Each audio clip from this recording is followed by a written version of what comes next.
get moving, have fun, and maybe even use your brain. This is Over 50 So What. Here we learn about some of the challenges facing our demographic. We have some fun and we meet Australians over 50 out there making the most of life. I'm Carol O'Halloran and definitely over 50. Our first topic today is a pretty serious one.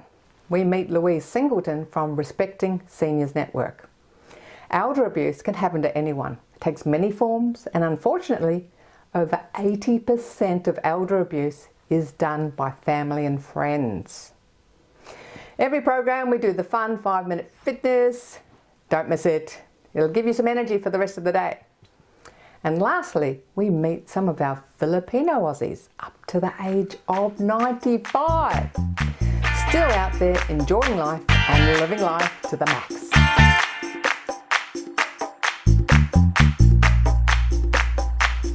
It's a shocking fact that the 2021 National Elder Abuse Study found that 1 in 6 older Australians are experiencing some form of elder abuse.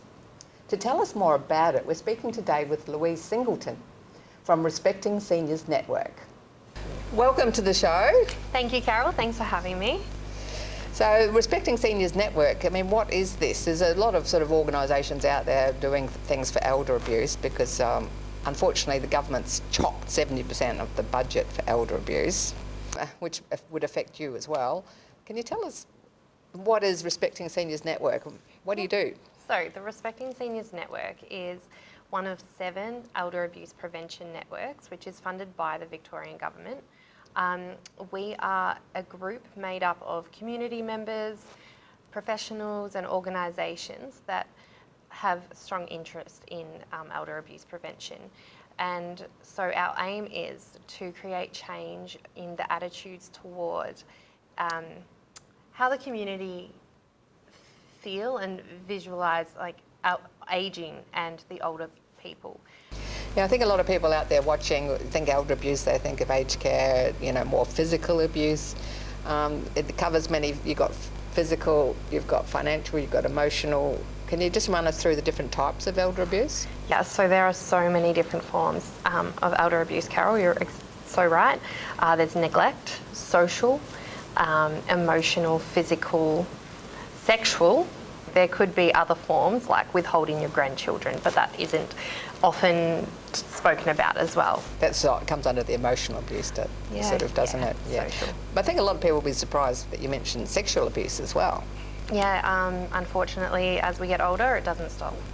Now, I think the other thing is when we hear the term elder abuse, we sort of think like 80 plus. So the age group actually starts much younger, doesn't it? Absolutely, 55 and over. So if you're 55 and over, you could be subjected to elder abuse. And I'm sure a lot of people watching have observed elder abuse in the community. Can you give us some examples? I don't know if I mentioned financial abuse as one of those other forms of abuse. An example would be inheritance entitlement from a family member, and most elder abuse does occur from a family member or a relative or someone that they know and trust. So that's one of your main focuses at the moment, isn't it? Is the financial abuse. So, you know, inheritance is not an entitlement. Can you give us a snapshot of that little campaign? We developed a discussion guide to help people bring up and start those difficult conversations about inheritance entitlement and financial abuse and what that looks like. A lot of people feel shame and don't think that financial abuse is happening to them. Can people watching actually access this guide to get some more information to understand the different types of financial abuse? You could access it by heading to the respectingseniorsnetwork.org.au website. It's got a list of, you know, services that people could be referred to as well. Ours was developed locally in the Frankston, Mornington Peninsula regions, so there is a lot of localised services in that guide, but definitely helpful. My next door neighbour is very independent and well educated about financial matters. His daughter couldn't possibly be taking advantage of him financially. All older people can experience financial abuse. Financial elder abuse often takes place within relationships of trust, relationships where an older person would least expect to be abused. Often the perpetrator preys on their emotions or takes advantage of their lack of familiarity with technology.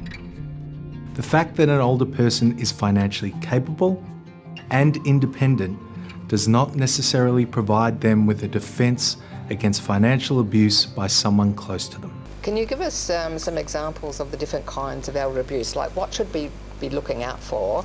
Like observing in the behaviour of others, or what's happening to our loved ones, or what should we be looking for at ourselves? Maybe we're the ones that are being abused. What signs should we look for? So say, you're an older person and you're living alone, and you have a few connections. That's when it's also like harder to realise that someone's being abused, because maybe they're not in social environments often. For example, neglect. If someone's being neglected, an older person, if you come across them out at an event or something, they could seem like they've lost a lot of weight since last time you've seen them, because they're extra hungry, they're extra thirsty, dehydrated, not wearing appropriate clothes for the climate that they're in.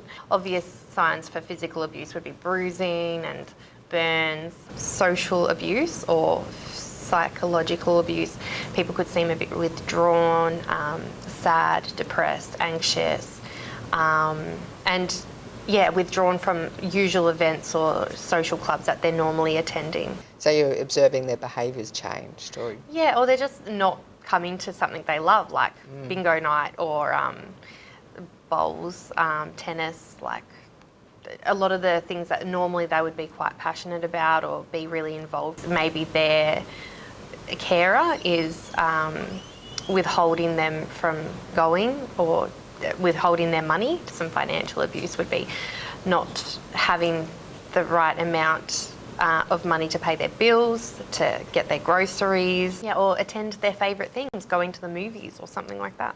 So what do we do? So if we observe that, we see a behaviour change, we suspect something is happening, what do we do? Yeah, the difficult part, I guess, is you could try and have a conversation with them. And the good thing is you don't need to be an expert to start that conversation. Before having that conversation, it might be good to have a look at what services are available in the area. If you were witnessing something like physical abuse or neglect, then you could contact the police, you could contact the Orange Door. Tell us about the Orange Door. What's the Orange Door? I've got a red door on my house, but I'm not sure what the Orange Door is. It's a service for people experiencing physical violence, neglect. They need to get out of a scary situation fast. Okay. It's great. Like if you go to the website as well, there's a quick exit button. So if you want to find out more information, you can just go quick exit if someone's coming in and you're worried about them seeing that you're researching these things. Seniors Rights Victoria though, if you were going to try to support somebody who was experiencing elder abuse and you wanted to find out more information, heading to Seniors Rights Victoria, having a conversation with one of their staff members. They know where to go for everything basically. There's also Better Places Australia, and they are fantastic because they can help resolve and mediate those relationship issues within a family. How do people find out about Respecting Seniors Network? So you can just head to our respectingseniorsnetwork.org.au website and sign up as a member, and then you will have access to our newsletter and upcoming events. Because we are localised, so a lot of our events obviously would be in Victoria, in Frankston and the Mornington Peninsula. Awesome. Well, thanks so much for your time today, Louise. We've learned a bit, and especially about, the financial side, which we're going to be discussing again. Yeah, I can't wait. Thanks for watching our TV show. Be sure to hit subscribe and then you'll never miss an episode. Jump on Facebook, join our group, get in on the fun, fitness, wellness and inspiration. I'm Carol, over 50. So what?